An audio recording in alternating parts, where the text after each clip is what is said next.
ये देखना जरूरी है कि ये वो वक्त था जिस समय भारत की वायु सीमा के अंदर एक बड़ा खतरा था, क्योंकि अगर वाकई में इस विमान में बम है तो इस समय में जितने समय ये भारत की वायु सीमा के अंदर चक्कर काट रहा था, ये वो लूप है, ये वो वक्त था जब इसने इजाजत मांगी थी और उसे इजाजत दी गई थी जयपुर की। साथ ही उसे ऑप्शन दिया गया था कि अगर वो चाहे तो चंडीगढ़ उतार लें, लेकिन वो दिल्ली में उतरना चाहते थे। लेकिन जिस तरीके से अब इस विमान को ट्रैक किया जा रहा है, फिलहाल ये विमान यहां से म्यांमार के रास्ते होता हुआ ये यूनान प्रांत जो है चीन का, यानी अब ये चीन की वायु सीमा में दाखिल हो चुका है और इस विमान को यहां पर चीन के ग्वांझाओ पहुंचना है और ग्वांझाओ का जो रास्ता है उसे यहां पर ये जो ग्वांझाओ का रास्ता है, यहां का रास्ता इसे तय करना है। लेकिन फिलहाल ये विमान चीन की वायु सीमा के अंदर दाखिल हो चुका है, यहां इसे ट्रैक किया जा रहा है और बहुत हद तक इस मामले में पूरी जो तस्वीर है वो इस विमान के उतरने के बाद साफ होगी, क्योंकि ये विमान फिलहाल चीन की वायु सीमा के अंदर हवा में उड़ान भर रहा है। करीब करीब एक घंटे देखने को मिल रही है, 1.5 घंटे के बाद ये विमान उस तरफ ध्यान आकर्षित कराना चाहेंगे अपने दर्शकों का।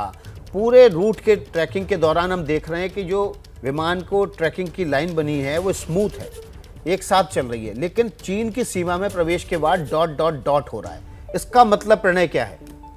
देखिए, इसका मतलब यह है कि इस विमान को यहां से जो चाइनीज एटीसी है, चाइना के जो एयर ट्रैफिक कंट्रोल है, वो इसके ऊपर फिलहाल रिस्पॉन्ड नहीं कर रहा होगा, तो इसलिए जो ओपन सोर्स नेविगेशन है वो इसे ट्रैक नहीं कर पा रहा है। लेकिन फिलहाल ये विमान इस रूट पर ही चल रहा है जिसे यहां पर ग्वांझाओ पहुंचना है और ग्वांझाओ तक के रास्ते के अंदर करीब करीब अभी बताया जा रहा है कि करीब 1.5 घंटे बाद ये विमान ग्वांझाओ पहुंचेगा, यानी इस जगह पर इस विमान को यहां पर पहुंचना है और 1.5 घंटे तक का अभी इसका जो एयर ट्रैवल है वो बाकी है। और ऐसे में अब यह देखना होगा कि क्या चाइनीज वायुसेना जो है, चीनी वायुसेना, वो भी इसे एस्कॉर्ट करती है। चीन इस खतरे को किस तरीके से लेता है, वाकई में खतरा है नहीं है, ये अभी बहुत सारी चीजें स्पष्ट होना बाकी है। लेकिन अगर आप देखें कि किस तरीके से हर देश ने, अगर आप इसका सफर देखें तो ईरान से उड़ान भरने के बाद उसने पहले पाकिस्तान, उसके बाद भारत, उसके बाद बांग्लादेश, उसके बाद म्यांमार, यानी 4 देश उसने क्रॉस किए हैं और अब वो 5वां देश यानी चीन, जिसके ग्वांझाओ इस विमान को तेहरान से पहुंचना था। करीब 1.5 घंटे के उड़ान का वक्त अभी और बचा हुआ है इस विमान के और अब यह विमान चीन की वायु सीमा के अंदर प्रवेश कर चुका है और उसे यहां से ग्वांझाओ पहुंचना है, यानी इस जगह पे पहुंचना है। ये इस जगह पर ग्वांझाओ है और यहां पर ग्वांझाओ जी विकास हमारे सहयोगी जो है वो बता रहे हैं किस तरह से चीन के एयर स्पेस में इस वक्त विमान है। के सिवाज साहब हमारे साथ जुड़ गए हैं, रक्षा विशेषज्ञ हैं, उनका रुख कर लेते हैं। सिवाज साहब, एक बड़ा सवाल ये उठ रहा है कि जब विमान को अगर बम का थ्रेट था और 2 जगह के डेस्टिनेशन उसको विकल्प के तौर पे दिए गए, दिल्ली उतरने पर अड़ा रहा, तो यहाँ पर सुरक्षा एजेंसियों के कान खड़े हुए होंगे कि ये कहीं विमान ही बम की तरह ना इस्तेमाल कर लिया जाए, और शायद इसलिए उतरने की इजाज़त देने से मना कर दिया।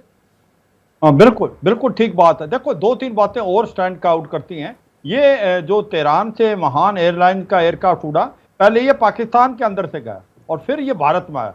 अगर एटीसी कहीं कराची ने भी भारत को बताया तो पहले पाकिस्तान ने इसको परमिशन क्यों नहीं दी लैंड करने की? ये क्वेश्चन नंबर 1। दूसरा क्वेश्चन ये है कि जब वो भारत की सीमा में बढ़ा तो भारत ने परमिशन दी कि आप जयपुर या चंडीगढ़ लैंड करें, मगर वो इंसिस्ट करता है कि वो दिल्ली के अंदर ही लैंड करें। तो ये तो संभावना है कि हो सकता है कि इसके अंदर बहुत ज्यादा एक्सप्लोसिव हो, एक मिसाइल की तरह यूज हो। तो ये शंका तो बिल्कुल जायज है, क्योंकि जब वो जयपुर बहुत नजदीक है दिल्ली के, उसको अलाउ किया कि आप वहां लैंड करें या चंडीगढ़, वो नहीं लैंड करता है, तो ये शक के दायरे में आया। और इसीलिए सुखोई 30 MKI जो जोधपुर से टेक ऑफ किया और इसको एस्कॉर्ट करके भारत की जो सीमा स्पेस से बाहर निकाला, और वो भी 1 घंटे की फ्लाइट है, कम से कम 1-1.5 घंटे की। फिर वो बांग्लादेश के अंदर बढ़ा, बांग्लादेश ने भी शायद परमिशन नहीं दी होगी और ना ही फिर म्यांमार ने, और अब वो फिर यूनान प्रोविंस चीन के अंदर चला गया है। गुंजाओ जो है वहां से 1.5 घंटे का रास्ता है। तो ये सच्चाई है, ये एक शक के दायरे में है। अगर ये इसको हम लैंड करने की परमिशन देते दिल्ली में तो कुछ दाल में काला था। जैसे ही घड़ी का काटा दोपहर 2:30 पे आए, बबीता जी का दिल सास बहू साजिश के लिए मचल जाए। और ये है इनकी बहू, पूरे दिन ऑफिस की टेंशन हो जाए गॉन जब ये करें अपना फेवरेट शो फ्री टाइम पे ऑन। इनकी तरह आप भी देखें अपना फेवरेट शो अपने टाइम पर और डाउनलोड कीजिए ABP लाइव ऐप अपने स्मार्ट टीवी पर।